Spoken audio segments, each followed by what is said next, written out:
Hey, in this video here, we're going to cover several items that are regular expenses. But first of all, I want to let you know, I'm filming this during the third week of May 2022. So I don't know when you're going to be watching this video because videos on YouTube are evergreen.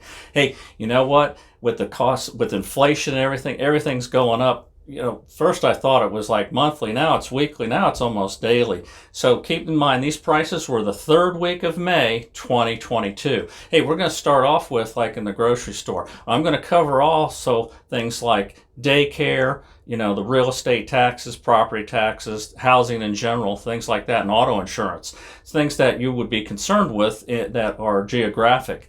Now, here in the Keystone Heights area, what I want to show you here on a map is we encompass several counties here. We got, most of it is in Clay County, but we do run in a little bit into Bradford County and to Putnam County. Now the part in Putnam County may be considered really part of Melrose, but a lot of folks call it the Keystone Heights area, and that's what I'm going to be focusing on right around here.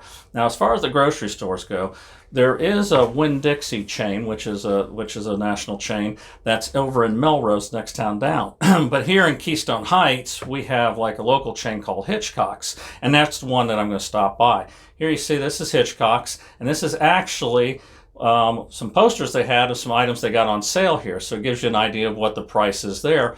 I'm going to walk inside the store and just take a look at a few items, and then also there's a Dollar General and a Family Dollar here, but I stopped by a Dollar General just to give you a quick look of a couple items there also. Now the national chains, probably the prices are probably pretty uniform about the country, but again, I don't know because I don't live elsewhere, and that you have to compare with what you're paying at home. So let's go start off with going inside the Hitchcock's.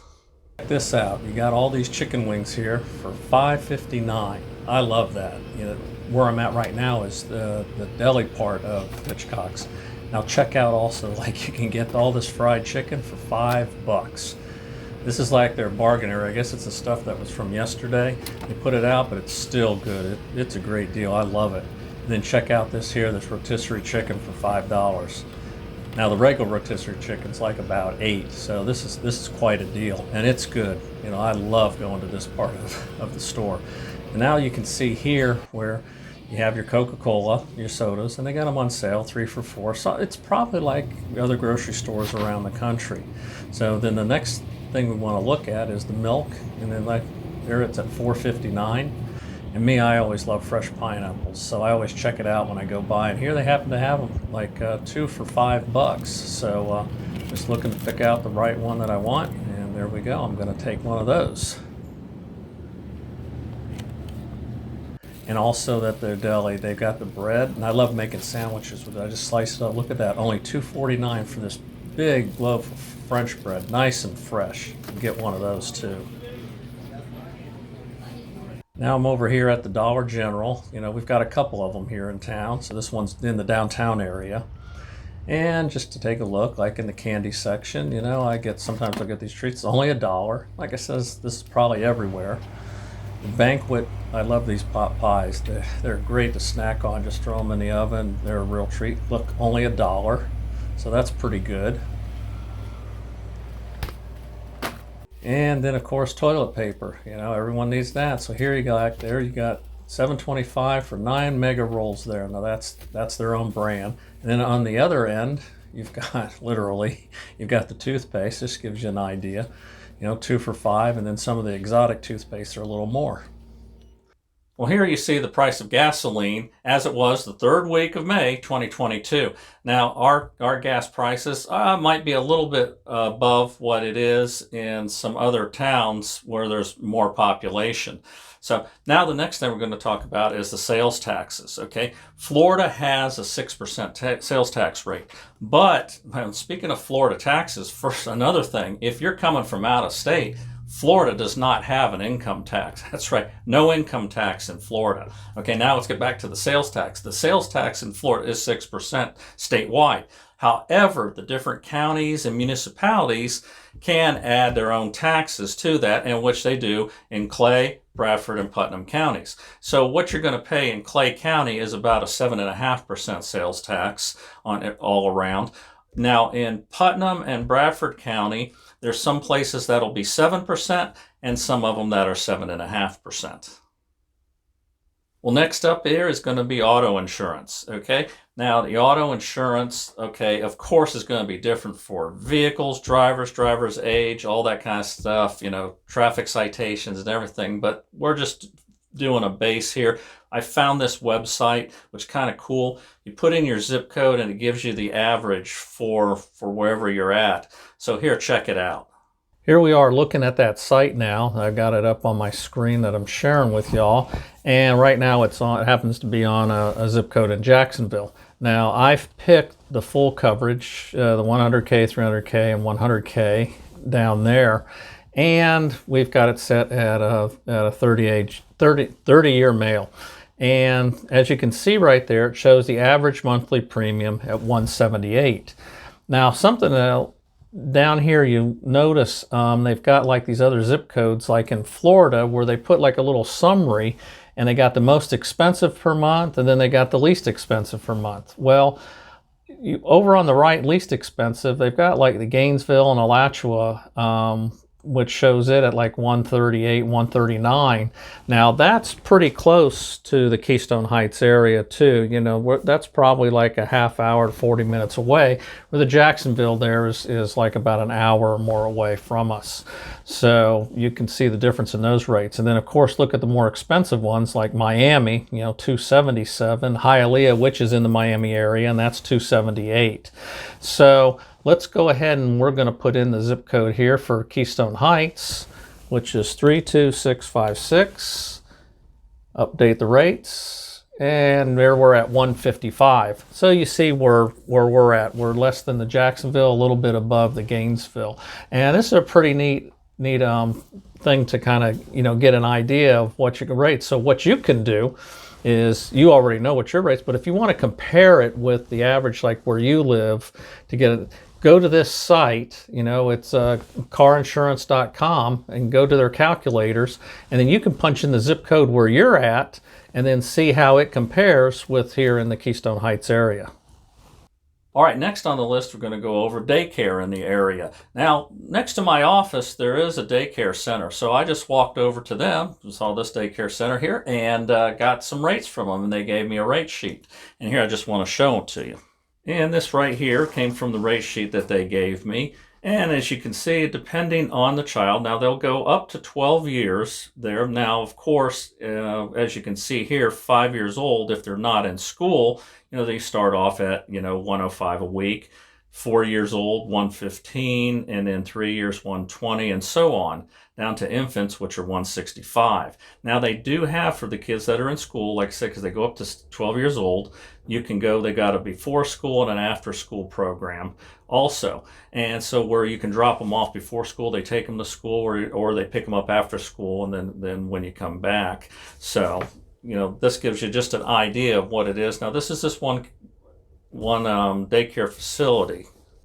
Now, this was just like a guide for you, because whenever you're watching this video, I don't know when it is, the rates may have changed. So always call ahead and get it, and don't just use what I gave you here as written in stone. Again, this is a guide at the time of this video. Hey, you know, next we're going to go into the housing, and I'm going to show you some stats here on the housing.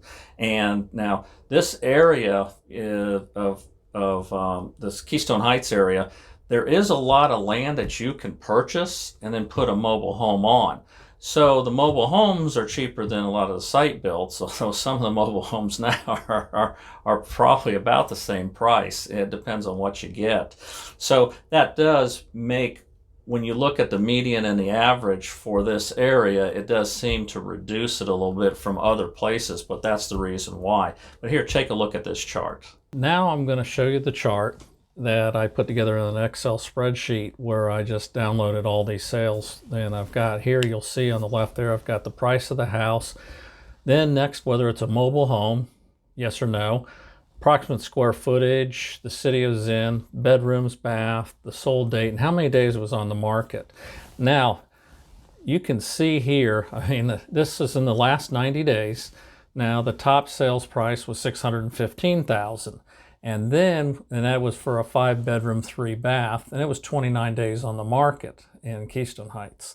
Now, if we go all the way to the bottom, you can see that I've got a mobile home that was $37,500, and it was on the market for 44 days. Right above it was another house that this one here was under construction, basically an old house they were trying to rehab, but it was on the market for almost a year. You can see there before it sold, needed a lot of work. So let's go back up to the top and I'll scroll down. As you can see, look at all the difference in prices in this area, starting at $615, $549 all down. You're in the 500s. You got several in the 400s. Then you're in the 300s, and we're still not into mobile homes yet. Go down more in the 300s. Now we get into the 2s, the high 2s. And when we get down to about the mid 2s, that's when we first start seeing some mobile homes. And again, those are, you can see over here, the bedrooms, they're 4 bedrooms or 3 bedrooms. And the square footage about the same, 2,000. And if you look at a lot of these days on the market, they're kind of all over the place. And it's just like anywhere else. It depends on the house, the condition of it. And also out here, it can depend on the amount of land. So some of these things may be a little more money, but they could be like on 5 acres, or several acres, where a lot of people in some of the cities are used to something that's maybe a 1/4 acre, 1/2 acre at best. So out here, 1 acre's not uncommon. So you have to keep that in mind. That's why it's spread all over the place. A lot of them in the 2s. You can see there are a lot of 2s. And then we start getting below 200. And you just start getting more mobile homes when you start getting under 200. That's why when you go by a median price or an average price, it's hard to say, because we've got the mobile homes in this market, which really affect that metrics on what's going to be a median price home or the average price homes. All right, now if you own a home, you got property taxes. So what are the property taxes in this area? And like I said, we've got these 3 counties that come together here. You got Clay County, Bradford, and Putnam. So you need to know what the property taxes in all 3 counties, depending on where you're going to live there. And so here I've got some more charts, and I'll show you here a little bit more detailed of what they charge for the property taxes. Now the property taxes all go by a millage. Okay, so many mills, and what that equals to, 1 mill is equal to $1 for every $1,000 of assessed value of your property. And here, let me show you how that works out. Okay, here we are with the property taxes that I pulled. I've got 3 sets here. First 2 there are in Clay County. One is unincorporated Clay County, and one is in the city of Keystone Heights. And then I've got Alachua County there with somebody that's in the city of Gainesville, just to show you the difference in the property taxes to a city that's pretty close by, but it's a bigger city, to show the differences in the taxes with that. Okay, the first thing we're going to do is zoom in on the Alachua County, and there you see the city of Gainesville, where they've added their millage, and then you've got a total millage there for these people that's over 22. Now this one here, the first one I'm going to zoom in on Clay County, is unincorporated Clay County, and you can see the total millage in unincorporated is 15.5949, just over 15.5. And there's also garbage collection fees there that you see for about $223 added to your taxes. Next here is going to be with the city of Keystone Heights. As you can see that down here at the bottom where they add their millage. So it gives you a total millage for when you're living in the Clay County and Keystone Heights city limits of 19.7629. And then also you do have the garbage collection amounts added also to your taxes there. This here is Putnam County's. I pulled one, and let me zoom in on that so you can see that a little better. And when you look there, you see right here in this area, their total millage over in Putnam County is 16.4 and some change. And then they'd also have some solid waste also to pick up. Now, Putnam County, there is no city taxes there because everything's unincorporated in the Keystone Heights area. Next over is Bradford County, and I'm showing this off of their site on what the millage is, because when you pull up the property taxes, they do it a little different, which makes it a little confusing. But when you add everything up here, you see that their total millage is 16.1319, and they do have some garbage assessment also, I believe. So you can see it does depend on where you live on what your property taxes, and again, compare that with where you're at. And I don't know if all states use the millage like they do here in Florida, but you can convert it yourself to figure out, based on how much assessed value you've got where you're at and exactly what you're paying for property taxes. Now, the one thing I didn't go over really was homeowners insurance, because it is so varied on that. But I'll give you an idea. Like the average I see a lot, or maybe about $2,000 a year. But again, depending on the house, that can be higher or lower by an extreme, because they look at the age of the roof, the age of the water heater, even the age of the air conditioning system.